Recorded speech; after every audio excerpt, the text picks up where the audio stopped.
Hi అండి, నమస్తే. Welcome back to our channel. ఈరోజు వీడియోలో మనము అన్ని పోషక విలువలు కలిగినటువంటి టేస్టీ అండ్ హెల్దీ అయిన బ్రేక్ఫాస్ట్ చూడబోతున్నామండి. దీనికోసము మనము పప్పులని నానబెట్టవసరం లేదు, పులియబెట్టవసరం లేదు, ఇన్స్టెంట్గా చేసుకోవచ్చు. జస్ట్ కొద్దిసేపు 2 hours నానబెట్టుకుంటే చాలు, మనం ఈజీగా చేసేసుకోవచ్చు.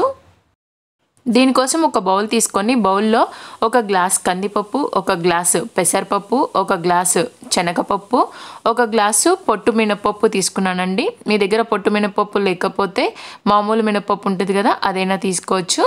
ఒక 2 glasses వరకు ఇలాగ నార్మల్ రైస్ అయినా తీసుకోండి, లేదు అంటే బ్రౌన్ రైస్ అయినా తీసుకోవచ్చండి. ఇలా మొత్తాన్ని ఒకసారి మిక్స్ చేసుకొని వీటి మొత్తాన్ని ఒక 4-5 times వరకు వాటర్తో వాష్ చేసుకోవాలి.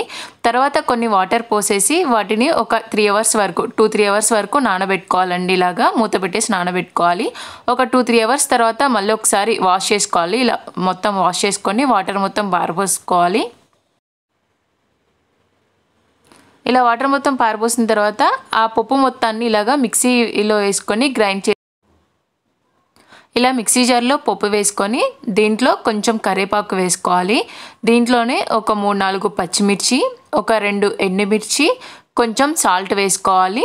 దాంట్లోనే కొంచెం పసుపు వేసుకోండి.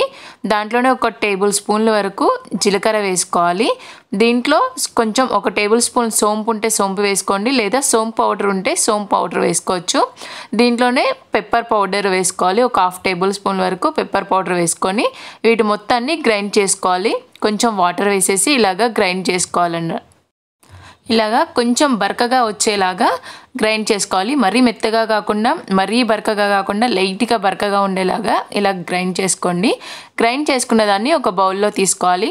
ఇలాగ మనం ఎంతైతే పిండి నానబెట్టుకున్నామో, పప్పు నానబెట్టుకున్నామో ఆ పప్పు మొత్తాన్ని గ్రైండ్ చేసుకొని ఇలా ఒక గిన్నెలో వేసుకోవాలి. ఈ పిండిని పులియబెట్టకూడదండి, పులవకూడదు. వెంటనే వేసేసుకుంటే టేస్ట్ బాగుంటుంది. ఆ మొత్తాన్ని కలుపుకొని దాంట్లో టేస్ట్ చూసి సాల్ట్ సరిపోయిందో లేదో సాల్ట్ని అడ్జస్ట్ చేసుకోండి.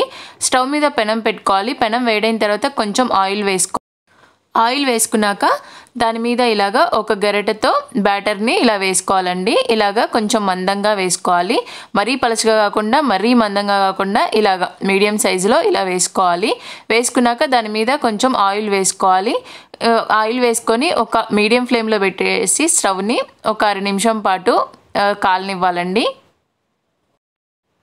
అది కాలిన తర్వాత దాన్ని టర్న్ చేసుకొని దాన్ని ఒక 1/2 నిమిషం కాల్చుకోవాలి. ఇలాగా మనం చేసుకున్న పిండి మొత్తాన్ని వేసుకోవాలండి. మీకు కనుక ఆనియన్స్తో కావాలి అనుకుంటే సేమ్ అదే ప్రాసెస్లో వేసుకొని దాని మీద ఆనియన్స్ వేసుకోవాలి. ఇలాగా ఆనియన్స్ వేసుకొని కొంచెం ఆయిల్ ఇలా వేసుకొని ఇలాగా టర్న్ చేసుకోవడమే. ఇలాగా మీడియం ఫ్లేమ్లో పెట్టేసి కాల్చుకోవాలండి. అంతే, మనకి అడే దోశ అనేది రెడీ అయిపోతుంది. దీన్ని కొబ్బరి చట్నీతో కానీ, అల్లం చట్నీతో కానీ, టమాటా చట్నీతో కానీ తింటే చాలా అంటే చాలా బాగుంటుంది. మీకు కనుక వీడియో నచ్చితే లైక్ చేయండి.